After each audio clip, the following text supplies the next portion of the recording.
pages. Honestly, I don't want to be negative about books because I know someone wrote this book and poured a lot of their heart and soul into it, but it just wasn't for me at all. I think the book is ridiculous, which I'm sorry to say. I think it's ridiculous, and I think it's very hurtful to the cause of the book. So yeah, I didn't want to read the last few pages just to not waste any further lifetime of mine with this book. And again, I am really, really sorry having to say this. I don't usually talk that bad about things other people spend a lot of time to do, to make and to create, but I just really can't find a lot of good things to say about this book, so I'm trying to not to. If I'm being really honest, and I'm trying to, because I feel really angry about this book, but I really wanted to throw this book against the wall. I was, when you're so frustrated, I was like yelling out while I was reading this book. Not a good experience. I think I understand somehow how some people love this book. Maybe I just couldn't do it.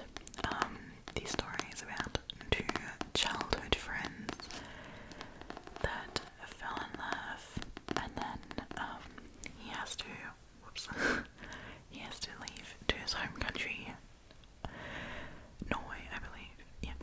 And when he returns, they haven't seen each other in 2 years, and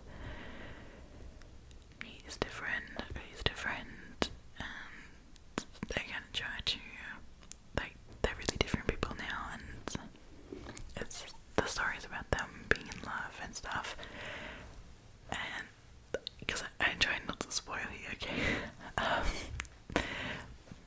but I can't even find the words, okay, yeah, the book is really childish, so in the beginning when they meet, they're like 8 to, I believe, 15, then when they meet again, they're 17, and it's just, they talk nothing like people their age would talk. Sometimes they talk like grandmas, and sometimes they talk like 4-year-olds. I actually don't understand it. And from a writing point of this book, okay, I have to say, I found the characters, especially the lead female character in this book, really ridiculous. She is the definition of a pick-me girl. I think I took a picture of something she's saying, but she says basically, I'm not like other girls. I always loved watching the sunrise while other people stayed in bed. And it's like, she literally says, I'm not like other people. And I'm just like,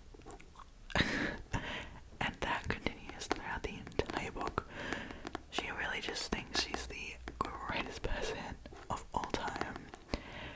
Like, I hate to say this, right, but I never felt so much like hatred towards the character, and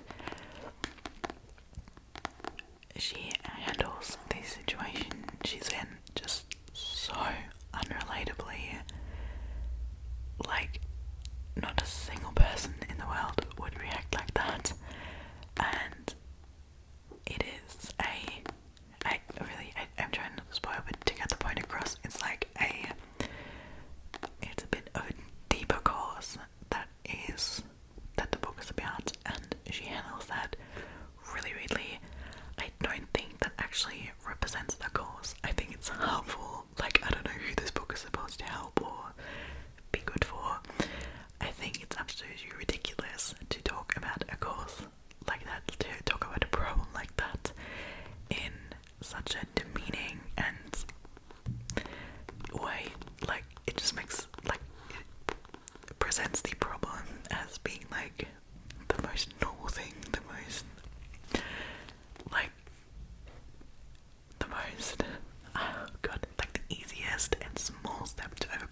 basically says that she likes playing cello.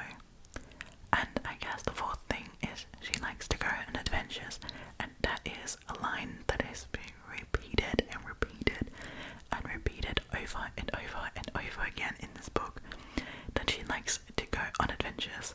The only freaking adventure this girl has ever been on is to go to the garden next to her house. That is all she ever does. And it is as far as her emotional depth, as far as her character development, as far as her character story goes. Like, that is it. Like, just me saying those four things, you basically don't need the book anymore, because that's all that happens. The guy is equally plain and a little bit more relatable than the girl, but all in all, like, this book, terrible. Like, sorry, but no to this book. Also, this is a bit nitpicking, I guess, but it is called 1,000 Boy Kisses, and the story of that is, it's pretty obvious. Okay, she gets this jar full of boy kisses from one of her loved ones, and she's supposed to fill it with boy kisses, 1,000 of them, obviously. She gets this when she's super young, and it is just really weird to give an 8-year-old the task of collecting 1,000 kisses from boys. Sorry, but like, why can't she collect girl kisses? So, like, I don't know, usually, you know, if someone writes a book and writes about the sexual preference of the character, I don't have the biggest problem with, like, I don't have a problem with that, okay? Like, I can accept whatever sexual preference they choose, but the way it was worded just put so much emphasis on, like, only boy kisses, that it was ridiculous. And I'm sorry, with 8 or 7 or whatever, you first of all don't have your sexual preferences straight, nor should be been giving a jar to kiss 1,000 boys. Like, I don't know. Anyway, she ends up collecting kisses when she's 8, and that's just weird to read about. Same, it's really weird to read about them being super young. I'm talking super young, and being in love with each other. It's just like, you're literally not even 15. So, it's just a no. I'm sorry, I will not read the last few pages. I'm probably throw this book out. If you want this book, let me know. I need to be as fast as possible from this book, because it really makes my blood boil.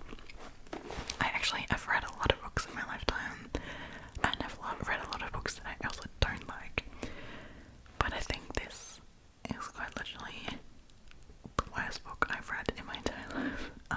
Again, I'm sorry, I know some people might disagree on what I'm saying, and, you know, I don't mean to say anything bad about the author, I guess. I know how much work this must have been, and I don't want to completely slander it, but my opinion, it was just really not for me. And I've read a few Good Notes reviews, and there's some good ones. If you want spoilers, read some of the Good Notes reviews. There's a lot of them that agree with kind of my point of view. There's also a lot of people who love the book. I'd say this is definitely a book targeted towards a quite young audience, but again, I think it doesn't have an accurate representation of what is actually going on. So if you ever happen to be a parent to a, I don't know, 10 to 14 year old that likes to read this book,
just loving the brain. And I ended up getting 3 more of her books because I did really enjoy this one. So I can definitely recommend this. I think if I had to rate it, I'd give it somewhat like 3.8 to 4 stars. I think it deserves it. Again, not the most mind-blowing amazing book, but definitely really fun. And I have been thinking back about this book. I think I might read it again, and I will read more of her books. So I think all in all, a pretty good read. I read this so fast, like who am I kidding? I did love this book. I really read that quite fast. So that's always a good sign. I know that I'm not 100% loving a book when I put it down for too long. Like when my book's lying on my nightstand and I haven't read it in like 4 or 5 days. I know it's not the best book. That's how I decipher.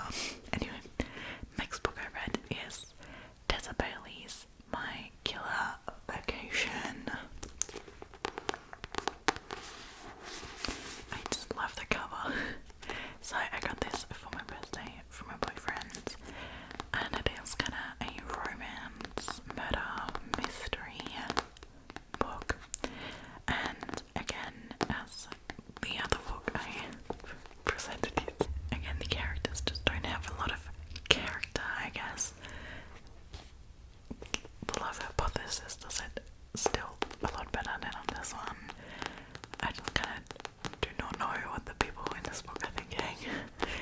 It is a good read. Again, a fun and light-hearted read. It is definitely not as good as The Love Hypothesis. I don't know, in my opinion, this book was a bit all over the shops. Like, it tried to be spicy, it also tried to be murder mystery, it also tried to be romance, and somewhere in between the story got a little lost. The murder mystery happening there, that was kind of what was intriguing me about it, because I've actually never read a like murder mystery love trope. Yeah, but the murder mystery, it just like, it wasn't that well thought out. It was kind of like a really easy cop out. There was no big plot twist or everything. It was quite foreseeable, and the spicy scenes were definitely spicy. There's a lot of spice in this book, like probably like a 3 out of 5. But I didn't love the scenes. I don't know. I'm not the biggest person for super spicy books. I like it when it's well done. When it isn't the main focus of the books, it tends to cringe me a little bit if it's too focused on, and that kind of happened in this book. And again, you know, Stephen's focus on the spice and story and murder mystery, and it's a little too much going on in a little too fast pace, for my opinion. Like, I think the entire story happens in about 5 days, and yeah, that just didn't give a lot of space for character development or really starting to sympathize with the characters, I feel like. Anyway, it is a good read. I'd maybe buy this on sale. I maybe would not spend the full money on it, I don't know. I think I'd rate it a solid 3. Would I recommend you read this book? Because it's fun, it's light-hearted, you can read it on vacation. It is on vacation, as it says, My Killer Vacation. It is definitely cute and fun and a little spicy to read on like a vacation if you're in the mood for that. It is a fun book. Again, not a lot of triggers, which I do like. Like, sometimes I don't like to read about heavy things. I have enough stuff going on in my life. I don't need to be weighted down by books. So, all in all, a pretty good read. I'm probably not going to read it again. And I don't know, it's just not a very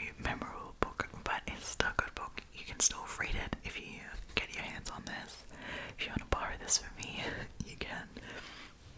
But yeah, not the absolute most amazing newest book that has never been done before. But it is a good book in the end. Alright, and now to the star of the month. It is A Touch of Darkness by Scarlett St. I started this book like only a week ago, and okay, so I am currently on the second book, which is A Touch of Rune. How cute are these covers?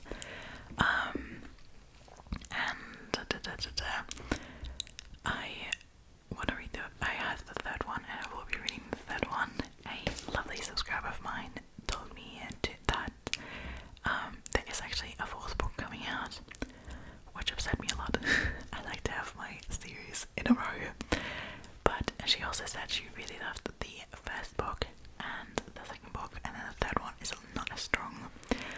I do already feel that with the second book. The first one, I absolutely fell in love with the characters. It's so cute.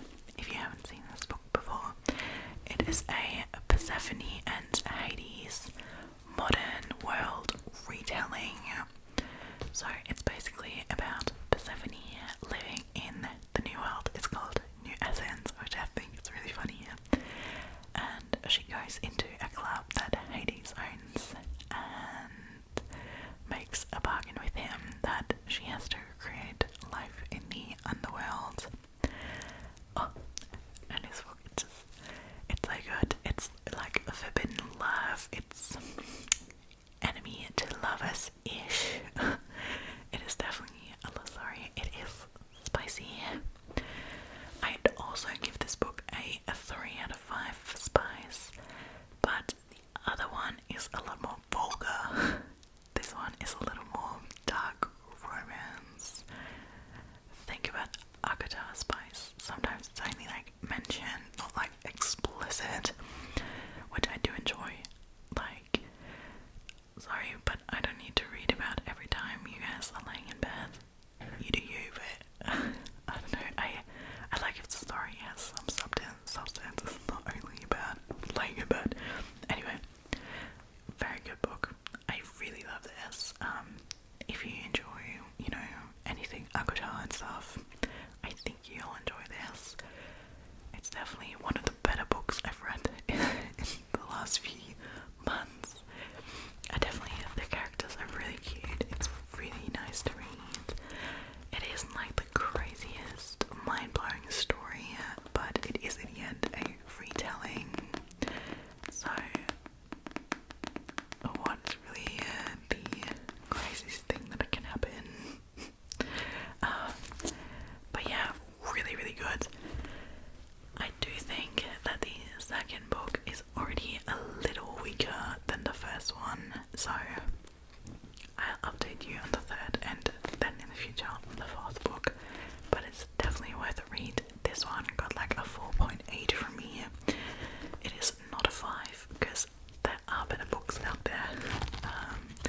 You know, it'll never be Agatha, it'll never be Harry Potter, it'll never be that amazing, I guess, but it is really, really good. If you need a book recommendation, this is it. This is my favorite out of the books I've read. It is so cute. I love the characters, I love the development, I love the subplots, I love the supporting characters. It's just very nicely done, and there is a lot of world building, which I know that's up to preference, but I really, really enjoy world building and character development, like insights into characters. I really enjoy reading that. And the world that's being created is so beautiful. It's so like, you can imagine it so easily. So big fan of these books. that's probably my favorite book of the year. And I did read Blood and Ash in the beginning of the year, but I'd say this is even better than Blood and Ash in my opinion. So big fan of the books. The second one also